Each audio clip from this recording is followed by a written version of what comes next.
ஓம் சிவம். அன்பே சிவம், அனைத்தும் சிவம், முற்றும் சிவம், முடிவும் சிவம், முதலும் சிவம். அன்பே சிவம். நாம் முழு முதற் கடவுளாக விநாயகப் பெருமானை வணங்குகிறோம்.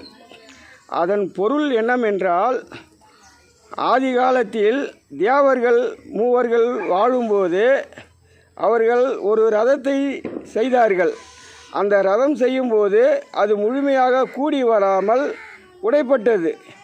ஆகினால் இதற்கு என்ன வழி என்று அவர்கள் யோசித்த போது, முழு முதற் கடவுளான விநாயகப் பெருமானை நாம் வணங்காதனால் இந்த நிலை வந்தது என்று அவர்கள் உணர்ந்தறிந்து விநாயகப் பெருமானிடம் சென்று, இதற்கு நீங்கள் தான் சரி செய்ய வேண்டும் இந்த ரதத்தை என்று கூறினார்கள். ஆனால் விநாயகப் பெருமான் கூறிய பதில் என்னவென்றால், இதை சரி செய்ய வேண்டுமென்றால் எனக்கு முக்கண் கொண்டவரை எனக்கு காவு கொடுக்க வேண்டும் என்று விநாயகப் பெருமான் கூறினார். தேவர்கள் எல்லாம் திகைத்து போனார்கள். என்னடா இது, தகப்பனையே பலி கேட்கிறானே என்று. ஆனால் அங்கு தேவர்களுக்கு விநாயகப் பெருமானுக்கும் உள்ள அறிவு பொருள் அங்குதான் அடங்கியுள்ளது. விநாயகப் பெருமான் முதல் கடவுளாக இருந்து எதிர்காலத்தில் நடப்பதை உணர்ந்தறிந்து அந்த மறைமுகமான விஷயத்தை தெளிவுபடுத்தினார். இதை அறியாத தேவர்கள் என்னடா இறைவனையே பலி கேட்கிறானே என்று அவர்கள் உணர்ந்தார்கள். ஆனால் இறைவன் அதை உத்து கவனித்தார். இதுக்கு என்ன வழி என்று. இவன் விநாயகப் பெருமான் எதற்காக இது கூறினான் என்று. அது உடனே என்ன செய்தால், எதிர்காலத்தை நினைத்து அன்றுதான் பனை மரம் என்பது தென்னை மரம், அதற்கு பின் தென்னை மரத்தை உருவாக்கி அந்த தென்னை மரத்தின் காய் முக்கண் வைத்து அதில் உடைக்கப்பட்டு அது முக்கண் உடையவனை காவு கொடுத்ததாக தெய்வ சட்டத்தில் இணைத்து அந்த ரதத்தை சரி செய்தார் விநாயகப் பெருமான். இன்றைக்கி அந்த தேங்காய் நிலை மனிதன் உடலுக்கு பல நன்மைகள் தருகிறது. ஆகினால் என்றுமே இறைவன் நான் என்ற வார்த்தை முன் வைக்காமல் அனைத்தையும் அவரால் படைக்கப்பட்ட உயிரினங்களுக்கே முதலிடம் தந்து மறைமுகமாக வாழ்பவரே இறைவன். அவர் பல வழிகள் இன்றைக்கு நமக்கு நன்மை செய்து வருகிறார். அவரை முழுமையாக யாரும் இதுவரை அறியவில்லை. நம் பார்வைக்குத்தான் சில கொடுமைகள் நடக்கின்றது. இன்று அவர் இக்காலத்தில் நடக்கும் அதர்ம செயல்களுக்கு எத்தனையோ வழிகளை வகுத்து வருகிறார். காரணம், மனிதன் பிறக்கும் முன்னே பல ஜீவராசிகள் பிறந்தது.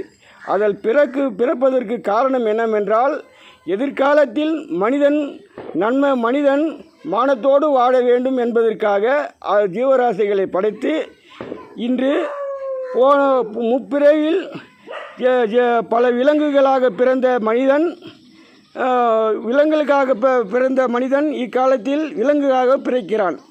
விலங்காக பிறந்து அந்த விலங்கு வழியாக மனிதர்களுக்குள்ளே ஏற்படும் இந்த காம உணர்ச்சி தூண்டப்படுகிறது வேகமாக. காரணம், இறைச்சி உண்டு வாழ்கிறோம். அந்த இறைச்சி உண்டு வாழ்வதனால் காம உணர்வு வேகமாக தூண்டப்படுகிறது. அந்த தூண்டப்படும் வேகமான உணர்வை சமுதாயத்தில் அது நடைபெற்றால் மிக கொடுமையாக இருக்கும் மனிதன் வாழ்க்கை என்று அதை உணர்ந்து இறைவன் அந்த உணர்வை தவிர்க்கத்தான் இந்த திருநாய் மூலயமாகவோ மற்ற விலங்கு மூலயமாகவோ அந்த காம உணர்வை அன்று சரி செய்து என்றோ ஒன்று இது நடக்கிறது. அதுவும் முழுமையாக நடைபெறாமல் இருக்காது. காரணம், அதனால் பல மனிதர்கள் வாழ்கிறார்கள். உங்களுக்கே தெரியும், சமுதாயத்தில் இது நடக்கவில்லை என்றால் காவல்துறைக்கு வேலை இல்லை, நீதிமன்றத்துக்கு வேலை இல்லை. இவர்கள் வாழ்வதற்கு என்ன வழி? இதெல்லாம் முற்றும் அறிந்துதான் இறைவன் இவ்வாறு எல்லாம் செய்கிறான். இது போன்ற நன்மைகள் இறைவனிடத்தில் பல வகையில் உள்ளது. இதை முழுமையாக ஆராய்ந்தால் இறைவன் செய்யும் நன்மை நமக்கு தெரியும். ஒவ்வொன்றும் அதுபோன்ற உள்ளது. அதே போன்று இந்த தமிழ்நாட்டில்தான் இந்த புரட்டாசி மாதத்தில் சனி பகவானை வணங்குகிறோம். 1ஆம் சனி, 2ஆம் சனி, 3ஆம் சனி, 4ஆம் சனி, 5ஆம் சனி என்று. இந்த சனி வகும்போது சனி பகவான் பெருமாளிடம் கேட்டாராம், என் பெயரை முன்வைத்து நீங்கள் வாழ்கிறீர்கள், இது எப்படி நியாயம் என்று. பெருமாள் கூறினார், இதற்கும் உனக்கு என்ன சம்பந்தம் என்று என் பெயர் முன்வைக்கும் போது எனக்கு தான் அந்த பூஜைகள் தேர வேண்டும். நீங்கள் எதற்காக அதை பூஜை ஏற்றுக்கொள்கிறீர்கள் என்று கேட்டதற்கு பெருமாள் கூறிய பதில், உனக்கு பெயர் மட்டும்தான் தரப்படும், பூஜை எம்மை சேர்ந்தது என்றாராம்.